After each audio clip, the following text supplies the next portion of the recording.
Hello and welcome to Access. My guest tonight is Rheba de Tornyay, and Rheba de Tornyay is professor and Dean Emeritus of the School of Nursing at the University of Washington. Prior to joining the faculty at Washington, she was Dean and Professor at the University of California, Los Angeles School of Nursing. She is the first president of the American Academy of Nursing and the first woman to serve on the board of the Robert Wood Johnson Foundation. That's quite a lot, Rheba. Yeah. Well, I'm old. All right. And also, Rheba is a very old friend of mine. We met 66 years ago. Right. In Petaluma, California. And we met because there was concern about incest. That sounds a bit peculiar. Should I explain it? Yeah, please explain that. Okay, I am a member of, I'm the daughter of a Petaluma chicken rancher, a Jewish. And Petaluma is just north of San Francisco. 40 miles north of San Francisco, that is correct. Right. And it was a population of 8,000, not counting the chickens when I was growing up. Right.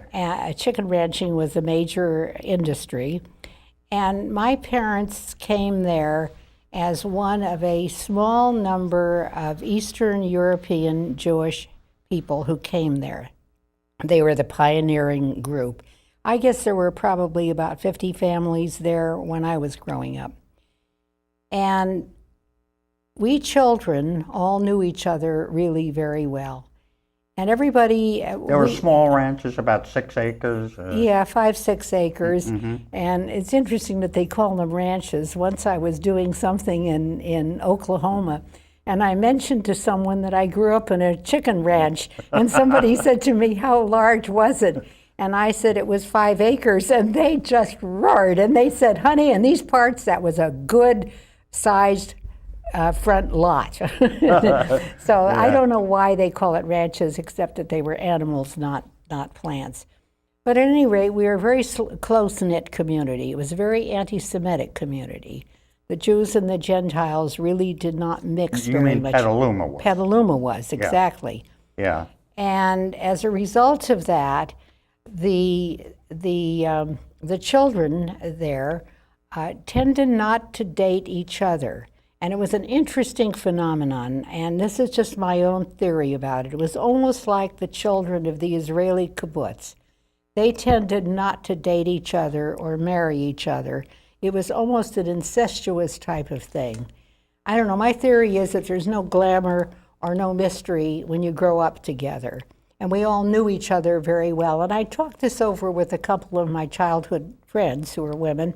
And I said to them, we never dated, there. We had a problem because the Gentile boys didn't date us, and the Jewish boys didn't date us, so therefore they had to import boys to date us. And I was imported. And you were imported, that's exactly right. Oh, and God, I didn't know it at the time. No, I don't think you did know it at the time, but right. Actually that was right. So we met at some occasion that they had when they were importing you dudes to get to know us. Mm-hmm.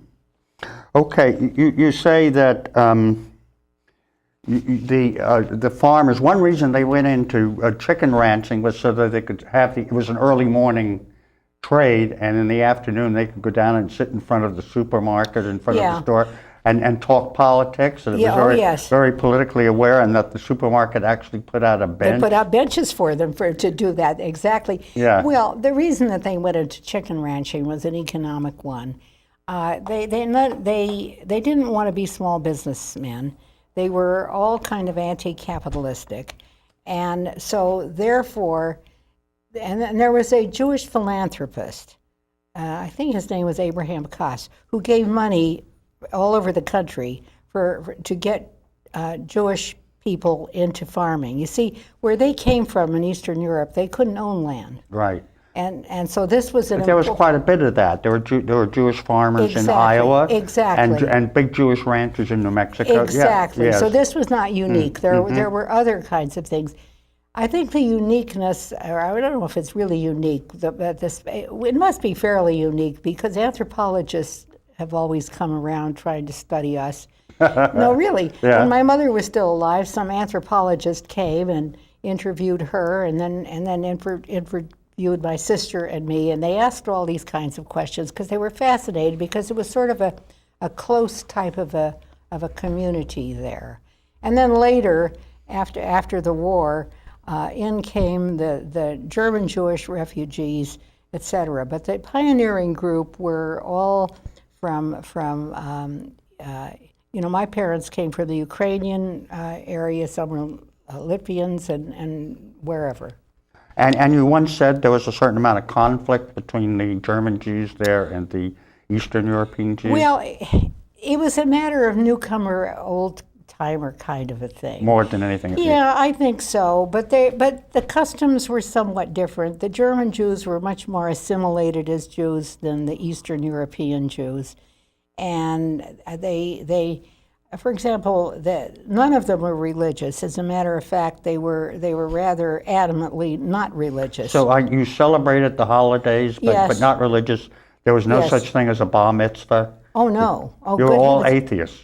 Yeah, well, I don't know if they were all atheists. I can talk only about my family, who my father in particular was. And so there was nothing religious about it at all. As a matter of fact, the first time I ever set foot in a synagogue was when your father, who was a cantor, was going to be singing on one of the holidays. Yeah. And asked your mother to go, and she said no thank you, and asked your sister Mary to go and said no thank you. But I was sort of curious, and I liked your father, and I said I'll go. So that was the first time I ever Right. was in a synagogue. Obviously, it didn't take very much, but nevertheless. Okay. Well, this is sort of, they were radical politically. They were socialists and communists. Yes. and Zionists and Yes, who well, they were all- radical at the time. Yeah. Yes, well, my parents were strongly Zionists. But interestingly, as I stop and I think about it now, there was a left wing and the right wing. And my parents were sort of middle wing, but leaning toward the right wing. But I really have to laugh. For heaven's sakes, don't think of it as right wing in today's terms. Yeah. Right. The fact was that they really were not communists. They really were more socialist than communist, and they certainly weren't Russian communists. So that was the difference. Okay. Now, this radical background, when you went into nursing, and were a nursing student, was it at Mount Zion Hospital in Yes. San Francisco in the Yes. late 40s? You got into trouble. You tried to organize the nurses. And Well, sure, I was already trying to organize the nurses. We were Yeah. we were exploited as what we were. Yeah. And so when I think about it now, I think, gosh, the saving grace for me was that there was an extreme nursing shortage at that time. World War II had ended, the Cadet Corps had ended, and nobody was going into nursing. And there were only a few students in my class, like 10 of us who were admitted and 7 of us who graduated. Right. And so they needed me. Otherwise, I think if there had been a surplus of people like me, they would have kicked me out. Well, you were locked in your room? Oh, sure. I was locked in my room For how long? for 3 months to think about my 3 months? 3 months to think about my attitude. And let me Now, tell you. wait a minute. Hold on. No, they didn't lock me in my room. They didn't let me out to go to work. I mean, they needed me on the floors to work in nursing. Yeah, yeah. I was campused in the sense I couldn't go out to have fun. I had to be in every night, and this was for me to think about my attitude. But let me tell you what happened. As I said, they were exploiting us. And so I wrote a letter to the State Board of Nursing, and I said, things are really not so good at Mount Zion Hospital. They're this and they're that and they're something else. And I never heard. And I was just crushed because here I was being a social activist nipped in the bud, and the faculty there, instead of recognizing and rewarding this budding leadership, really sort of shunned me because what was I doing? And so a few months after that, I went to the first nursing convention. I was not only president of the student body, but I also organized a Student Nurse Association of California so that we'd all get together. I figured, that's the kind of thing that one needs to do. And so I found myself sitting, because I was president of this organization, I found myself sitting next to the executive director of the State Board of Nursing. And I said to her, being blunt and not tactful, I said, "You never answered my letter." And she said, "No," but she said, "I asked to sit next to you at this dinner because," she said, "I want to tell you something and I want to beg you something." She said, "Would you please settle down and behave yourself because nursing really needs you?" And I said, "Why didn't you do anything?" And she said, "I couldn't, because the autonomy of each school, I couldn't interfere. They weren't breaking any rules in terms of state board. They weren't doing anything they shouldn't do." But she said, "You're a rebellious student." And I said, "For good reason." And she said, I agree. But she said, "Would you please get out of here and do something?" Okay, so now it's 60 years later. It's 60 years later, Okay, that's right. And nursing has changed a lot. Okay. How would you say it's changed? Oh, first of all, For the better? oh, yeah. Definitely. In terms of the life of students, it's for the better, because when the most enduring values that I was taught in nursing school was very militaristic, because nursing's roots go very deep into the military and the religious. And so therefore, the most important values were obedience and punctuality. And other than that, those were the most important things. And so we were trained rather than educated in that sense. It was like you in the Army, that you had to do a certain number of things. I mean, you had no choice in that sort of thing, nor did we, I don't think. And so what's different now, and what some of us have worked terribly hard for now that it's this many years, nursing students today are university students just like all other students. They're no longer washed and ironed and fed in a hospital. I mean, in those days, there were hospital schools of nursing, and it was sort of like General Motors were to train their own employees totally and then brainwash them that they shouldn't ask for more salary. And that was exactly what happened with us. And so now they're college students. And they're like all other college students. They take liberal arts courses and they do all kinds of things. And so it's become much, much more professionalized. Okay. And now there's a great emphasis now on PhDs in nursing faculties and health sciences. I mean, do you really believe that makes a huge difference to have someone go and study to be a PhD and write a thesis? Well, that sure. raises the standard of nurses? Well, what it does is it means that university nursing faculty are the same as any other faculty. You could raise that question about any field. Does a PhD Yes. I mean, I would. yeah, I know you would. But what I'm really saying is that since it's there, we need to be like them. And that's why it's so important. You know, I started teaching with a bachelor's degree, and then I got a master's degree, and then I got a doctorate. But did it make me a better teacher? Did it make me a better nurse? I don't know if it did or it didn't. Did it give me more self-esteem? Absolutely. I learned how to stand up and hold my own in terms of these kinds of things. Okay, I get very critical emails from you from Seattle about, things that are going on in universities today. And one expressed concern about the tuition. Oh, yes. At the University of Washington. Absolutely. Now, when you and I went to Berkeley, I realized it was a whole other era, but it was $55 for the 2 terms a year. Well, California, at the time that we went to the university, did not have tuition. Those were incidental fees that we paid. All right, so now it's $20,000 a year at the University of Washington? $6,000. No, it's not $20,000, not yet. It's $6,000. And it keeps going up. And it creates a lot of friction because faculty want increased salaries, and students know that increased salaries for faculty is going to be translated into more tuition for them. And most state universities now consider themselves not state-supported universities, but state-assisted universities, because the state does not really support its higher education in any state. Well, what percentage of the support of the University of Washington comes from the state, roughly? I should know that, but I don't know that. It's relatively small. Less than half? Oh, considerably less than half. Most of the support for the University of Washington comes from the research funding because it's a research institution.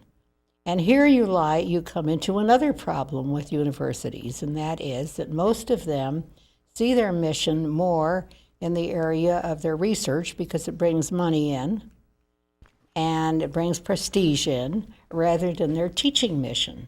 So universities' teaching mission has never been of utmost. It was that way when I went to Berkeley years ago. I remember once going in and seeing the professor because I chose to take a zoology course that happened to be the same course that was required for pre-med students. And he said to me, "Are you pre-med?" And I said, "No." And he said, "Why are you in this course?" And I said, "Because I like animals and I'm interested in them." And he looked at me as if I was nuts. And he said, "Well, we have other courses for people like you." And I thought, he's not really interested in his subject. So that is a terrible problem in research-intensive universities. Well, you quoted a friend of yours at the university who said that the way the situation is going in universities, there's so much money coming from industry and private sources that, and the attitude of universities toward students and community, that it wouldn't be too long before they lost their tax exemptions. Now, Well, that's a pretty extreme. Well, I don't know that I want that going out in the airways and giving that. Well, it's out. It's out now. Well, I know. Okay. He was just mulling that over. Let me put it that way. Now, you scared me when you said that because a legislator is going to be listening and say, "Yeah, why?" Well, maybe the legislator will be scared and help you a little bit more. I mean, no. I mean, obviously, this is a pretty serious situation. It is. The pharmaceutical companies Yes. who say that their research and development, Yes. that prescriptions have to be Yes. expensive, have research done by the universities that are public supported. That's right. Yeah. Yeah, that is a bunch of baloney. The pharmaceutical industry spends much more money on advertising than it does on their research and development, without any question. Mm-hmm. And faculty, the rewards for faculty really are in the area, I hate to put it this way, really are in the area bringing money into the institution. Not as teachers or even... No, not as teachers, but really in terms of the research dollars that they bring in, because with the research dollar comes what they call overhead. And depending, the NIH overhead is pretty a lot. What do you mean by overhead? In this Well, every grant that goes in gets to put in a certain amount for what they call overhead, which means the heat, the light, the rent, Right, okay. all of that kind of thing. And the universities use those funds for not only for other things, but they need that to keep running. It's an interesting. I don't know how they got that way, but it's an interesting phenomenon. Right. Well, you of course have been very successful. The University of Washington was ranked as the #1 nursing school in the country, and Right. which is wonderful. I mean, what are you most really proud of accomplishing as you look back? At the University of Washington? Yes, or in your career. You can, you can name a few Well, things. I think what I'm most proud of is getting nursing to be an extremely well-recognized and important field. And I think I certainly don't want to imply that I did it, but what I'm just saying is that I and my cohort at that time worked very hard toward that goal. And I think we've been very successful in that. We have long waiting lists for people to get into nursing school. Salaries have gone way up. I never could understand why they had all this huge nursing shortage for years and years and years, and yet the salaries remain woefully inadequate. And interesting things are happening now that salaries have gone up. It's being less of a gender-specific field. There are lots and lots. I shouldn't say lots and lots. I won't be satisfied till it's 50-50, which I think is the normal thing for any field. But But there are right now probably over 25% of nurses coming in are men, and that's unheard of. And when I was dean, we were at 6%. Is there a shortage of nurses? Absolutely. There's always going to be a shortage of nurses. There always has been a shortage of nurses. There always will be a shortage. Why? If its salaries going up and Well, I know, but the needs are so much greater. Look at the population that's aging. Nurses shine in the area of the vulnerability of the population, and as more and more people get older, what they need really are nursing services much more than they need medical services. And by that I mean the support, I mean the helping them get through their day, so to speak. But are we're talking here registered nurses, or we get All into the kinds level yeah. nurses' aides and things like that? Yeah, well, then you get very complicated. Nursing has a rather peculiar educational system.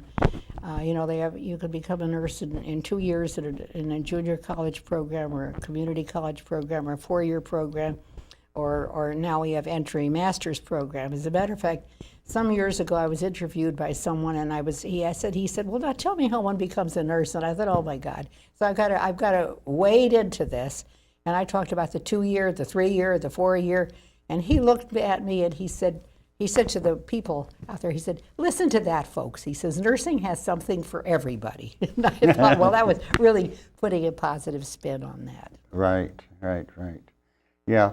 Well, you're also very interested in having nurse practitioners, is it? Yes. Have a more central role in the Yes. in the medical field? Yes. Yeah, tell us a bit about Yeah, that. well, How a nurse practitioner today is a registered nurse who goes and gets a master's degree and is allowed to make certain kinds of decisions, diagnostic and treatment decisions that heretofore only physicians made. For example, in most states they have prescriptive authority for most medications. And in some states, they're allowed to practice independently. In some states, they are allowed to practice with physicians in terms of what they do. And so their fields are both in primary care, where they take care of people who are the first level of care, or in specialty areas. I have a dermatology nurse practitioner who I go to all of the time. Yeah. I don't see the dermatologist. Out here. Yeah. Once a year, they have to see you for Medicare or some. Maybe. Yeah. Maybe so. I don't Yeah. know if they exactly. Yeah. And so you have that, and I believe very strongly that that's the way to go, frankly, because I think there are an awful lot of self-limiting situations that really don't need a physician to do this. I find myself more comfortable with nurse practitioners. There's one in the Suffolk County Clinic in East Hampton who's lovely. So Sally Monahan. And In what ways do you feel more comfortable with her? I'd be interested.